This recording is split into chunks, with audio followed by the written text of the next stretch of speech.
എല്ലാ കൂട്ടുകാർക്കും ശുഭദിനം നേർന്നുകൊണ്ട് നമുക്ക് സേതുവിന്റെ പള്ളിവിടെ ഇന്നത്തെ നല്ലൊരു വിശേഷം കേട്ടാലോ. അതിനു മുമ്പായിട്ട് ആദ്യമായി കാണുന്നവരാണെങ്കിൽ ചാനൽ ഇഷ്ടപ്പെട്ട ഒന്ന് സബ്സ്ക്രൈബ് ചെയ്യാൻ മറക്കരുത്. വീഡിയോ ഇഷ്ടപ്പെടുവാണെങ്കിൽ ലൈക്ക് തരാനും മറക്കരുത് കേട്ടോ. അപ്പൊ നമുക്ക് നേരെ നമ്മുടെ വിശേഷത്തിലേക്ക് പോയാലോ. അങ്ങനെ ഇന്നത്തെ വിശേഷത്തില് ഋതു സേതുവിന് അടയാളം പറഞ്ഞു കൊടുക്കുകയാണ്. കാരണം ആ വീട് ഇരിക്കുന്ന എവിടെ എന്താണെന്നും അറിയത്തില്ല.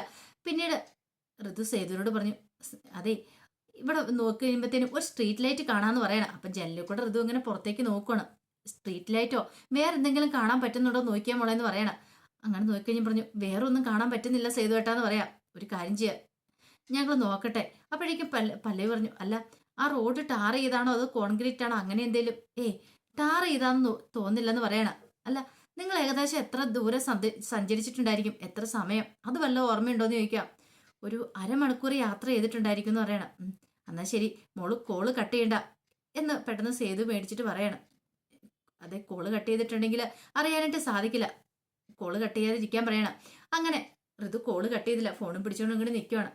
പിന്നീട് ഋതു പറഞ്ഞു, അതെ പെട്ടെന്ന് തന്നെ വരണം കേട്ടോ, പെട്ടെന്ന് തന്നെ രക്ഷിക്കണം എന്നൊക്കെ പറയണം. ഋതുവിന് ആകെപ്പാടെ ചങ്കിടിപ്പായിപ്പേ.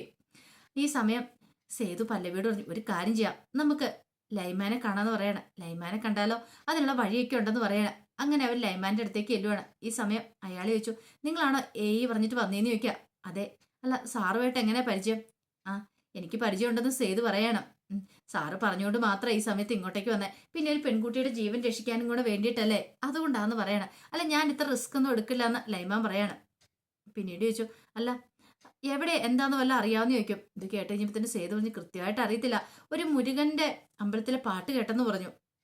പിന്നെ ഒരു സ്ട്രീറ്റ് ലൈറ്റും ഉണ്ടെന്നാ പറഞ്ഞെന്ന് പറയണം. ഇത് കേട്ട് കഴിഞ്ഞപ്പം ലൈമാൻ പറഞ്ഞൊരു കാര്യം ചെയ്യാം, അങ്ങനെയാണെങ്കിൽ മുരുകന്റെ അമ്പലത്തിൽ നിന്നാണെങ്കിൽ ഡാമിന്റെ അവിടെ ആയിരിക്കാനാണ് ചാൻസ് കൂടുതൽ. ഡാമിന്റെ അങ്ങോട്ടേക്ക് പോകുന്ന വഴിയാണ്.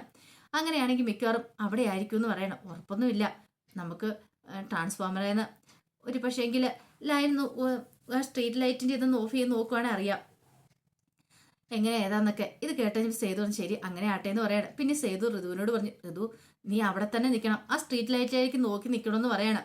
ഞങ്ങൾ ആ സ്ട്രീറ്റ് ലൈറ്റ് ഓഫ് ചെയ്യുന്നുണ്ട് ഈ ഭാഗത്തെ. അങ്ങനെ ഓഫ് ചെയ്യുന്ന സമയത്ത് അവിടുത്തെ സ്ട്രീറ്റ് ലൈറ്റ് ഓഫ് ആകുന്നുണ്ടോ നോക്കണമെന്ന് പറയണം. ഋതു പറഞ്ഞു, ശരി നോക്കിക്കോളാം എന്ന് പറയണം. അങ്ങനെ അവർ ആ സ്ഥലത്തേക്ക് പോവാണ്. അങ്ങനെ ട്രാൻസ്ഫോമറിന്റെ അടുത്തേക്ക് വന്നു. പിന്നീട് അയാൾ എന്നിട്ട് ആദ്യത്തെ ഫ്യൂസ് ഊരി സ്ട്രീറ്റ് ലൈറ്റിന്റെ. പക്ഷെങ്കിൽ ഇത് സ്ട്രീറ്റ് ലൈറ്റ് ഓഫ് ആയില്ല. ഋതു പറഞ്ഞു, സ്ട്രീറ്റ് ലൈറ്റ് ഓഫ് ആയില്ലെന്ന് പറയണം. പിന്നീട് അയാൾ വേറെ പോയി വേറൊരു ഫ്യൂസ് ഊരുവാണ്. ഊരി കഴിഞ്ഞപ്പോഴത്തേനും സ്ട്രീറ്റ് ലൈറ്റ് കെട്ടും. പെട്ടെന്ന് ഋതു പറഞ്ഞു, സ്ട്രീറ്റ് ലൈറ്റ് കെട്ടെന്ന് പറഞ്ഞാണ്. അപ്പോഴേക്കും ലൈമാൻ വന്നിട്ട് ചോദിച്ചു, സ്ട്രീറ്റ് ലൈറ്റ് കെട്ടോ? കെട്ടെന്നാ പറഞ്ഞേ. ഞാൻ പറഞ്ഞില്ലേ ഇതാ ഡാമിലേക്ക് പോകുന്ന അവിടുത്തെ വഴിയാണ്. അല്ല അവിടെ ഒറ്റപ്പെട്ട വീടാന്നല്ലേ പറഞ്ഞു നിൽക്കും. അതെ അങ്ങനെയാണെങ്കിൽ അവിടെ ഒരു ഒറ്റപ്പെട്ട വീടുണ്ട്, ഏതോ ഒരു രാഷ്ട്രീയക്കാരൻ്റെ എന്ന് പറയണം. ഇത് കേട്ടതും സേതു പറഞ്ഞു, അത് ശരിയാ പ്രതാപൻ, അവൻ തന്നെയാണ് ഈ പണി ചെയ്തിരിക്കുന്നു പറയണം. അവനോ? അവൻ പക്ക ഫ്രോഡായിട്ടുള്ള ഒരുത്തനല്ലേന്ന് ചോദിക്കുകയാണ്. ഇതെല്ലാം ഫോണിൽ കൂടെ ഇത് കേൾക്കുന്നുണ്ടായിരുന്നു. അവന്റെ പിടിയിലാണ് ആ പെങ്കുച്ച് പെട്ടിരിക്കുന്നത് ചോദിക്കുകയാണ്. ഇത് കേട്ടതും പല്ലവി പറഞ്ഞു, അത് പിന്നെ വേറെ ആരുമല്ല സ്വന്തം അമ്മാവൻ തന്നെയാണ് ഈ പറയുന്ന പ്രതാപൻ എന്ന് പറയാം. കൊള്ളാം, കഷ്ടം തന്നെ എന്ന് പറയാണ്. പിന്നീട് സേതു കുറച്ച് പൈസ എടുത്ത് അയക്ക് നീട്ടുവാണ്. പെട്ടെന്ന് അയാൾ പറഞ്ഞു, പണമൊന്നും വേണ്ടാന്ന് പറയാണ്. ആ കൊച്ചിനെ എത്രയും പെട്ടെന്ന് പോയി രക്ഷിക്കാൻ നോക്കാൻ പറയണം. അങ്ങനെ സേതുവും പല്ലവി നേരെ അങ്ങോട്ടേക്ക് പോവാണ്. അങ്ങനെ ആളൊഴിഞ്ഞ വീടിൻ്റെ അവിടെ എത്തി. ഇത് തന്നെയാന്ന് തോന്നുന്നത്, എല്ലാ പല്ലവിന്ന് ചോദിക്കുക. ചിലപ്പോൾ അതായിരിക്കും, നമുക്ക് നോക്കാന്ന് പറയണം. അങ്ങനെ അവരങ്ങ് മുറ്റത്തേക്ക് വന്നപ്പോഴത്തേനും ജനലിൻ്റെ അവിടെ തന്നെ കാത്തിരിക്കുമായിരുന്നു ഋതു. പെട്ടെന്ന് ഋതു പറഞ്ഞു, ഇതേ പല്ലവി ഇത് ഇവിടെ ഇവിടെ ഇങ്ങോട്ട് നോക്കാൻ പറയണ. അവർക്ക് സമാധാനമായി. ഇതാ കഥക് ചവിട്ടി പൊളിക്കാൻ പറയണ. അങ്ങനെ സേതു ചെന്നിട്ട് എന്ത് ചെയ്യണം, കഥക് ചവിട്ടി പൊളിച്ച് അകത്ത് കയറുവിടാം. അകത്ത് കയറി ചെന്നപ്പോഴത്തേനും ഋതുവിന് ഭയങ്കര സന്തോഷമായി. പല്ലവി ഓടിച്ചെന്നിട്ട് ചോദിച്ചു, നിനക്ക് കുഴപ്പമൊന്നും സംഭവിച്ചില്ലല്ലേ ഋതു? ഇല്ല ഒന്നും പറ്റിയില്ല എന്ന് പറയണം. പിന്നീട് ഋതു ആ പേപ്പർ എടുത്ത് കാണിച്ചു. ഇതാണ് ആ മുദ്രപത്രം, ഇത് സൈൻ ചെയ്ത് കൊടുക്കണമെന്ന് പറഞ്ഞുകൊണ്ടാണ് പ്രതാപൻ എന്നെ ഇവിടെ കൊണ്ടു പൂട്ടിയിട്ടേന്ന് പറയാം. പിന്നീട് സേതു ആ മുദ്രപത്രം മേടിച്ചു കഴിഞ്ഞിട്ട് അത് കീറി പീസാക്കി അങ്ങോട്ട് ഇടുവാണ്.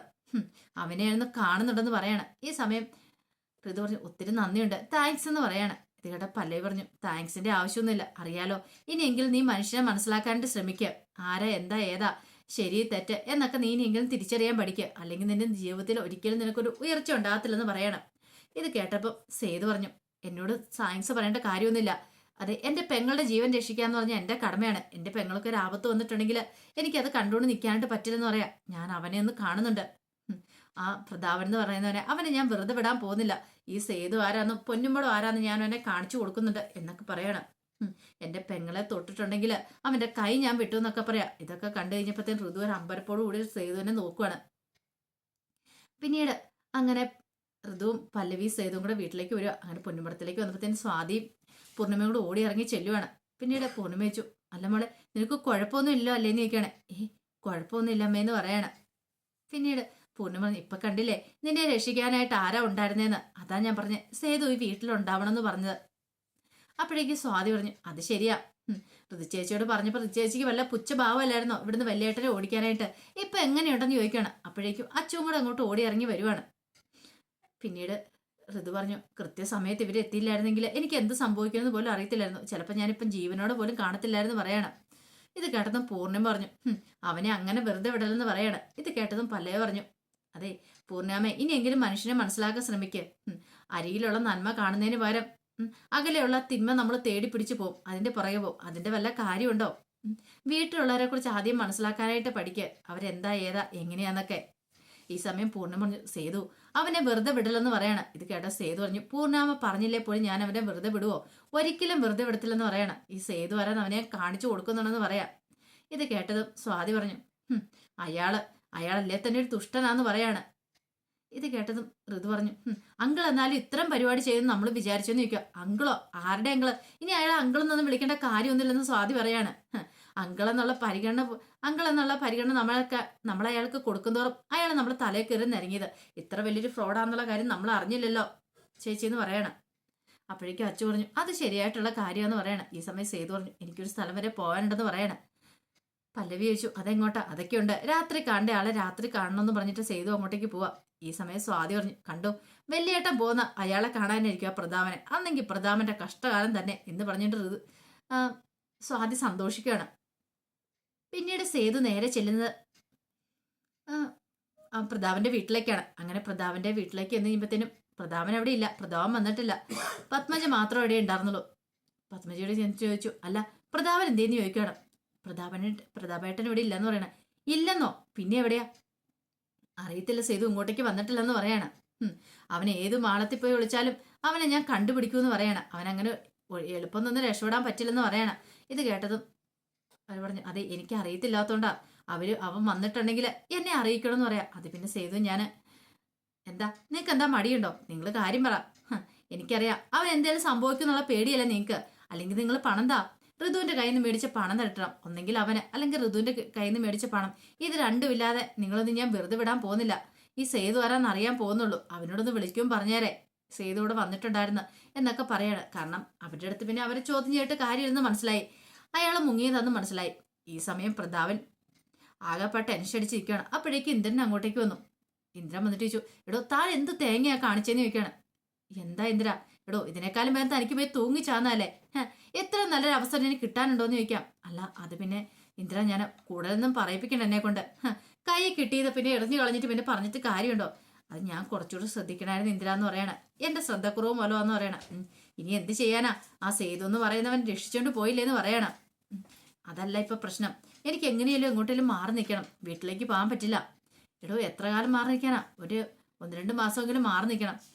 എല്ലാം ഒപ്പിച്ചു വെച്ചിട്ട് കണ്ടില്ലേ എടാ, 1-2 മാസമല്ല 1 വർഷം വെള്ളം ഒളിച്ച് താമസിക്കാനുള്ള സ്ഥലമൊക്കെ എന്റെ കസ്റ്റഡിയിലുണ്ട്. പക്ഷെ ഒരു കാര്യമുണ്ട്, താൻ ഇങ്ങനത്തെ ഒരുമാതിരി വൃത്തിയായിട്ട് പരിപാടിയും കാണിച്ചിട്ടിരിക്കുന്നുള്ള കാര്യം എനിക്കറിയായിരുന്നു എന്ന് ചോദിക്കുക. അത് പിന്നെ അങ്ങനെ പറ്റിപ്പോയതാ ഇന്ദിര, ഇനിയിപ്പോൾ എന്ത് ചെയ്യണമെന്ന് പോലും അറിയത്തില്ല.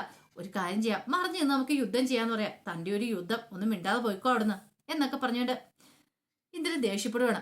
ആ സേതു വെറുതെ ഇരിക്കും തോന്നുന്നുണ്ടോ? ഒരിക്കലും ഇല്ലാന്ന് പറയണ. ഇത് കേട്ടത് ഇന്ദ്രൻ പറഞ്ഞു. ഇത് കേട്ട പ്രതാപം പറഞ്ഞു, അത് ശരിയാ, അവൻ വെറുതെ ഇരിക്കില്ല, അവൻ എന്നെ അന്വേഷിച്ച് വരിക തന്നെ ചെയ്യുമെന്ന് പറയാം.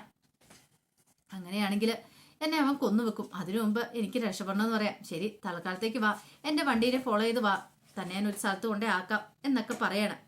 അങ്ങനെ അങ്ങോട്ട് പോവാണ്. പിന്നീട് പിറ്റേ ദിവസം രാവിലെ പൊന്നുമടത്തിൽ ചെറിയതായിട്ട് എക്സസൈസ് ഒക്കെ ചെയ്തുകൊണ്ടിരിക്കുകയാണ് സേതു. ഈ സമയത്ത് പല്ലവി അങ്ങോട്ടേക്ക് വന്നു. പല്ലവി വന്നിട്ട് പറഞ്ഞു, അല്ല സേതു ഏട്ടാ, ഞാൻ ഒരു കാര്യം ചോദിച്ചോട്ടെ, ഈ പറയുന്ന പ്രതാപൻ അയാൾ എവിടെ പോയിട്ടായിരിക്കും ഒളിച്ചിട്ടുണ്ടായിരിക്കും എന്ന് ചോദിക്കുക. ഇത് കേട്ടപ്പോൾ സേതു പറഞ്ഞു, അറിയത്തില്ല, അവൻ എന്തായാലും വീട്ടിലില്ല, അവൻ എവിടെയോ പോയി മാളത്തിൽ ഒളിച്ചിരിക്കുമെന്ന് പറയണം. ഇത് കേട്ടതും പല്ലവി വെച്ചു, അല്ല സേതു ഏട്ടാ, ഈ പറയുന്ന അവനുണ്ടല്ലോ പ്രതാപൻ, അവൻ ഋതുവിന് പൈസ കൊടുക്കും തോന്നുന്നുണ്ടോ? പൈസ കൊടുത്തില്ല, അവനെ എങ്ങനെ കൈകാര്യം ചെയ്യണമെന്ന് എനിക്കറിയാമെന്ന് പറയണം. അല്ല ഒരു കാര്യം ചോദിച്ചോട്ടെ, ഈ അവൻ കിട്ടിയിരിക്കുന്ന പണം ഉണ്ടല്ലോ, അവൻ എവിടെയായിരിക്കും അത് കൊണ്ട് ഒളിപ്പിച്ചിട്ടുണ്ടായിരിക്കുക. ആ, അവൻ വല്ല ബിനാമി ബിസിനസ്സിനും കാര്യങ്ങളൊക്കെ കൊടുത്തിട്ടുണ്ടായിരിക്കും എന്ന് പറയാണ്. അല്ലെങ്കിൽ പിന്നെ സ്വർണ്ണോ അങ്ങനെ എന്തെങ്കിലും മേടിച്ചിട്ടുണ്ടായിരിക്കും. ഇത് കേട്ടതും പല്ലവി പറഞ്ഞു, അങ്ങനെയൊന്നും ആ വഴിയില്ല. അങ്ങനെയാണെങ്കിൽ പിന്നെ അവനത് എവിടെയെങ്കിലും വീട്ടിലെവിടെ സൂക്ഷിച്ചിട്ടുണ്ടായിരിക്കും എന്ന് പറയണം. ഇത് കേട്ടതും പല്ലവി പറഞ്ഞു, അങ്ങനെയാണെങ്കിൽ മൂന്നാമത്തെ രീതിയായിരിക്കും ശരി. അവൻ വീട്ടിൽ എവിടെയെങ്കിലും സൂക്ഷിച്ചിട്ടുണ്ടായിരിക്കുക. അങ്ങനെയാണ് അവനെ വെറുതെ വിട്ടിട്ട് കാര്യമില്ലല്ലോ. നമുക്ക് ആ പണം അടിച്ചു മാറ്റേണ്ടതെന്ന് ചോദിക്കുകയാണ്. അതിനിപ്പോൾ എന്ത് ചെയ്യാൻ പറ്റും? അതിനൊരു പ്ലാനൊക്കെ ഉണ്ട് എന്ന് പറയാണ്. അപ്പോൾ അതിൻ്റെ വിശേഷങ്ങളൊക്കെയാണ് നമ്മൾ കണ്ടത്. ഇതിൻ്റെ ബാക്കി വിശേഷങ്ങളുമായിട്ട് വൈകുന്നേരത്തെ പ്രമോയി വരാട്ടോ. ഒരിക്കൽ കൂടി എല്ലാവർക്കും ശുഭദിനം നേർന്നുകൊണ്ട് നിർത്തുന്നു. നന്ദി.